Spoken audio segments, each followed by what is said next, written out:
So let's see together how to indicate the chronology with few examples. Here, the first one, when we get home, first we take off our shoes.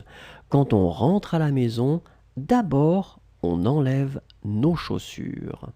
Quand on rentre à la maison, d'abord on enlève nos chaussures. Quand on rentre à la maison, d'abord on enlève nos chaussures. As you can see, I wanted to on purpose use the on instead of nous, but as you also can see that even if we use the on, it's possible to mix it with nos chaussures. Okay, so be aware about that. It's a common way to mix on and nous, so it's not a mistake. It's just the way people use it. Then we take off our jackets. Ensuite, on enlève nos blousons. So same thing here. I wanted to play with that. Ensuite, on enlève nos blousons. Ensuite, on enlève nos blousons.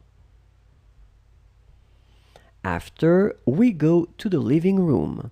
Après, on va au salon. Après, on va au salon. Après, on va au salon. Then, we have an apéritif and discuss the day we just had. Puis, on prend un apéritif et on discute de la journée qu'on vient de passer.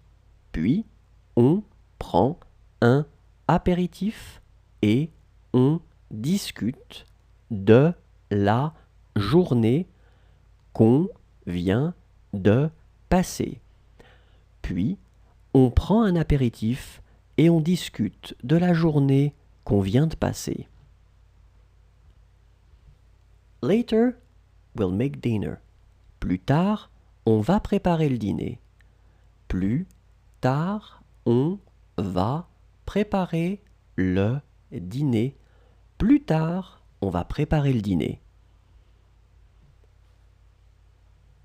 It's funny, I didn't put this after, I put après, sorry about that. So it should be after we are going to eat and spend a good evening.